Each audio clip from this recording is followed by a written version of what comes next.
rahmatullahi ta'ala wa barakatuhu. Jama'a barkanku da sake saduwa da mu a cikin wannan sabon shiri.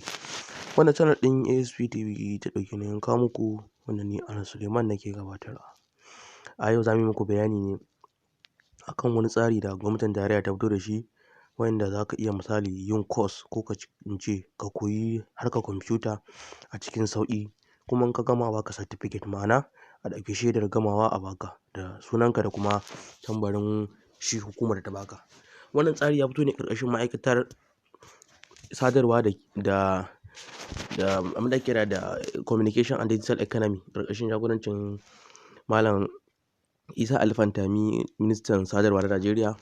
Na wannan tsari na aka fito da shi, wanda ake son a yi wa mutanen Najeriya a ba su ilimi, ma'ana akwai da su ɓangaren kwasa-kwasai na ɓangaren ilimi da sauran abubuwa daban-daban. To shi ne nan sai aka fito da wani tsari wanda ake kira da digital Najeriya. Ma'ana yanzu misali za mu shiga Google Chrome ɗinmu, za ku ga yadda ake yadda tsarin yake komai da komai.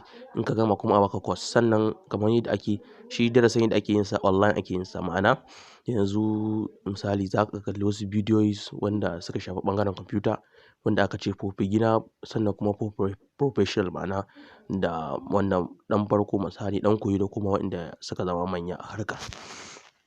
To kwasa-kwasai ne daban-daban wanda suka shafi ɓangaren kwamfuta da ɓangaren kuma kasuwanci, wanda ake yi, wanda in ka gama za a baka certificate ɗinka na shaidar gamawa. Yanzu misali za mu shiga Google Chrome ɗinmu, amma kar ku manta da alamar subscribing, sannan kuma kar ka manta da alamar ƙararrawa. Bari mu shiga cikin Google Chrome ɗinmu. Da zaran ka shiga cikin Google Chrome ɗinka, ba abin da za ka yi sai ka tafi can searching engine ɗinka, sai ka danna digital. Sai ka saka digital Nigeria, digital, sai ka sa haɗe digital Nigeria.gov.ng, sai ka shiga cikin site ɗin kamar yadda kake gani haka. Da kana shiga cikin site ɗin kamar haka, bari ya buɗe mana mu gani. Amma kar ka manta da alamar subscribing, sannan kuma kar ka manta da alamar ƙararrawa, domin sanar da kai sabon shirye-shiryenmu da zarar mun ɗaura. Ina jira ya buɗe. Bari mu sake refreshing ɗin site ɗin kamar haka. Muna jira ya buɗe mana site ɗin, yawa. Site can be reached, digital Nigeria.gov site IP address. Bari mu sake refresh ɗinsa. Problem ne network ne yasa yake wannan al'amuran haka. Kamar yadda kuke gani, already muna jiran sai ya buɗe yanzu, saboda matsalar ne zai buɗe yanzu, shikenan. Zai kai mu cikin site ɗin da ake kira da digital Nigeria.gov.ng. Gashi nan ya buɗe mana kamar yadda kuke gani.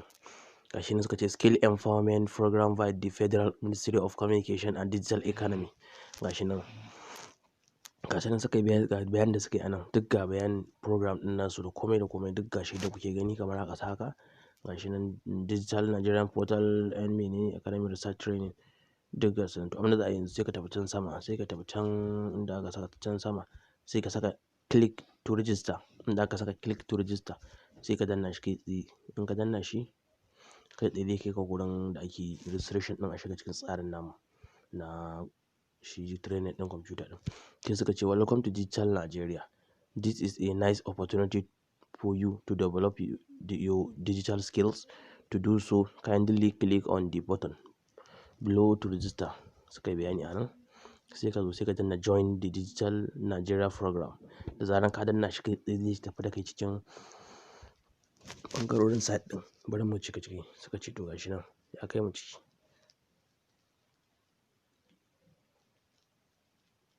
To mu da yake already yanzu mun yi registration ɗin shi wannan ɗin, shi site ɗin. Already za ka shiga ne, za su ce ka saka lambar wayarka, sai su turo ma da OTP, sai ka tura musu da shi, shikenan. Sai ka shiga ciki, sai ka sa sunanka da kuma address ɗinka da sauransu, da irin 'yan bayanai dai wanda kowa ya riga ya san su. To misali mu yanzu muna yin work with computers, ma'ana aiki da kwamfuta. Sai mu shiga cikin darasin kamar yadda kuke gani. Ga su nan sun mana darasi, suka ce misali na farko darasin da za mu fara muka yi yanzu, already mun riga mun yi darasin, sun sa mana good. What is a computer? Ma'ana menene computer? Suka ce mana types of computer, part of computer, sai mu ji quiz. Daga nan kuma sai what is an operating system, gashi nan duk sai mu karanta duk wannan darasin da zamu yi ne, ga sanan darasin da ba mu yi ba, ga sanan darasin, ga sanan suka ce use virtual assistant, ga sanan duka dai, ga sanan what is an application, choose the right application, gashi nan dai suka ce working with application, practice quiz, ga sanan duk sai da ƙarshe kuma suka ce certificate.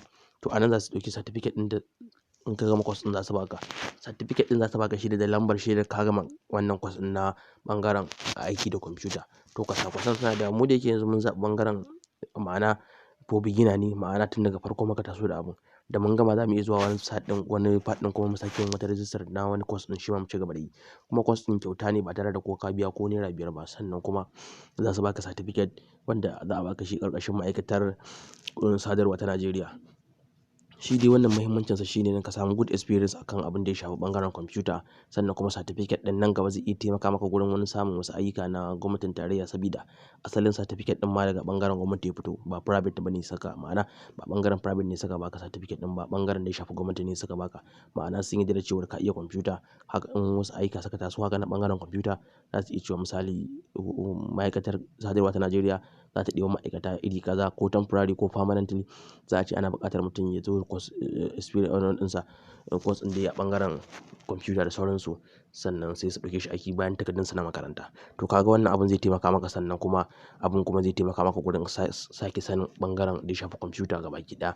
Komai da komai na kwamfuta za ka iya sani, sannan kuma zai taimaka maka gurin misali makaranta irin university ɗin nan, irin misali ɓangaren computer science, computer engineering da sauran ɓangarori daban-daban.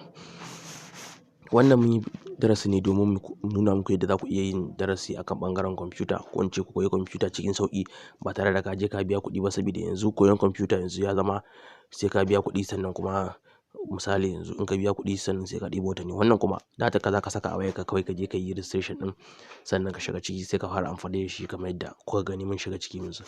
Misali yanzu kaga what is a computer, sai mu tafi misali of computer, sai mu shiga cikin click na biyu sai mu shiga ciki.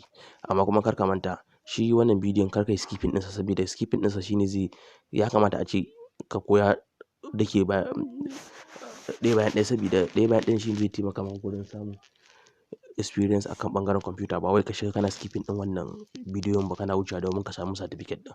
Certificate ɗin ba shine wani abu ba, kamar yadda kuke gani ya buɗe yanzu duk suna za ka bayani da sauransu. Gashi suna bayani, gashi suna bayani, gashi kamar yadda kuke gani haka, kamar yadda kuke gani haka. To shi wannan shine darasin mu na biyu da zamu yi, daga nan kuma sai mu tafi part of a computer da sauransu duka za mu iya karanta a wannan site. A nan dai muka kawo muku ƙarshen wannan shiri wanda channel ɗin ASP TV ta ɗauki nauyin kawo muku, wanda ni kuma Anas Suleiman na gabatar.